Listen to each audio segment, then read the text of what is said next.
Hello, everyone. Ouch. Wow. Um, that was a hit right below the belt from Marco Rubio to Putin when he said that Russia's war in Ukraine was a strategic disaster. Um, that gotta hurt, you know, especially since Rubio is part of Putin's BFF's administration. That's ow. But, I mean, I don't disagree with him. Shows that even a broken clock is correct twice a day. But, oh, that had to hurt. So, what's going on? First of all, I disagree with this headline. Um, Russia losing on the ground, so pivots to air war. No, it doesn't. It hasn't pivoted to air war. Air war has been going on at the same time as the war on the ground this entire time. What you mean to say is that um,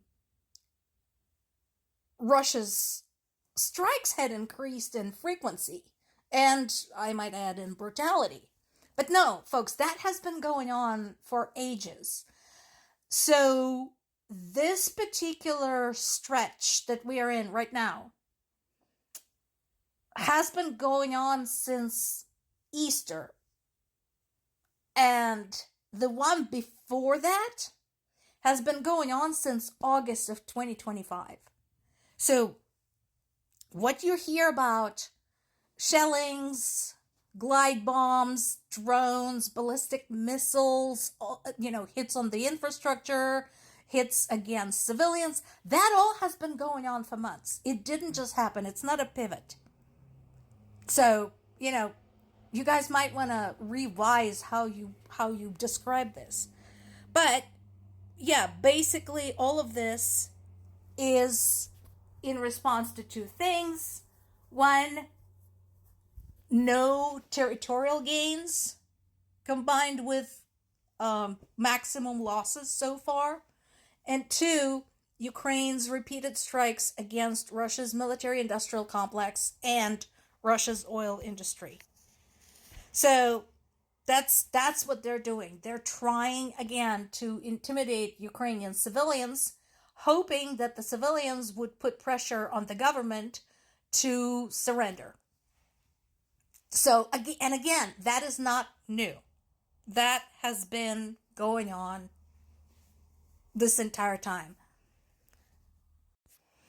And yeah, it's probably also not helping that now it's not just members of the public, but also members of Putin's own cabinet, his own finance experts are saying that maintaining this kind of spending is not feasible, that the economy is collapsing. It's not like it's gonna collapse. No, it's already happening. Now, I want everybody to keep in mind why this is important. Contrary to Russia's propaganda, Russia's standard of living outside of the large cities already wasn't great. I mentioned in the past the fact that, again, outside of the cities, there are millions of Russian people who don't have indoor plumbing, who don't have hot water, who don't have electricity. One of the most horrifying examples of what it's like in Russia, unless you are in Moscow or in St. Petersburg, is the region called Yakutia. So there are plenty of videos on YouTube. Look it up. Look up Yakutia and see.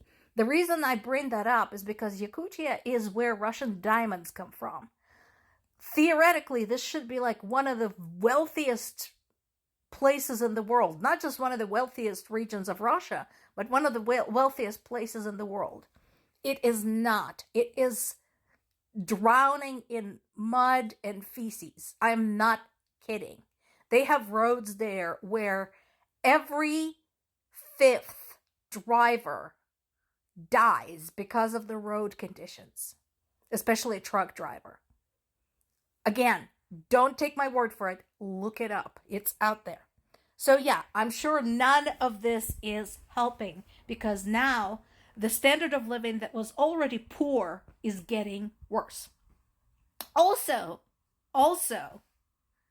not helping is basically Ukraine at the moment trolling Russia right now.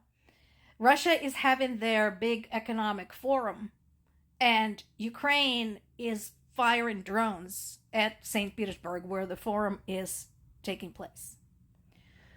Now, Russia continues whining that Ukraine is firing on the occupied Crimea, on the occupied portions of the Donetsk and Luhansk region, and my answer to them is, what did you expect?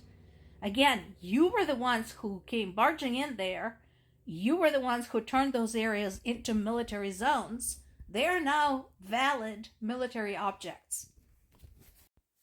Also, there are additional stories going around. So there was one about Russia's Oreshnik missile hitting the town of Bila Tserkva. And then there's been another one that hit a bus. And their story now is that they did it on purpose to see the effects of Oreshnik. Interesting, because both of those took place in the area occupied by Russia, in the area that they are saying they have liberated because they cared about the people so much. So, for lack of anything better to do, Russia continues targeting Ukrainian civilians. There have been strikes in Kramatorsk. There have been strikes against Dnipro, so that just keeps going on. They continue pounding Kherson. I'm sure there's additional shelling going on in my native Zaporizhia. So, yeah. But, again, if they thought that was going to change anything, they were wrong. So here is the summary from St. Petersburg. Basically, Ukrainian drones hit energy and military sites in St. Petersburg. This was yesterday. And this is a huge embarrassment to Putin because basically either they had the guests for the summit coming in as clouds of smoke rose into the sky, or the guests were unable to fly in at all because of the air raid alerts and the airport being closed. In addition, Ukraine had struck a Russian guided missile corvette Boyki, and again, Russia is now saying, oh, no, we did it on purpose to see how the sailors would manage the crisis situation. Guys, I wish I was making this up. Honestly, this is bonkers. So, apparently about 20,000 visitors from 130 countries were expected to attend this summit. And my question is, why? Why? Why are you doing this? Why are you supporting a terrorist genocidal state? Not to mention, why are you making yourself targets in a place that is of military and strategic interest? Kaya Kallas once again mentioned Ukraine's increasing deep strikes against Russia. And again, I'm glad that she's keeping that front and center. And there is an additional packet of sanctions being prepared by the EU against Russia. So Germany, France, and the UK are saying that they're trying to prepare some type of foundation for negotiations between Ukraine and Russia. But of course, we all know Russia doesn't want to play because they want to surrender and they're not going to get it. More to come.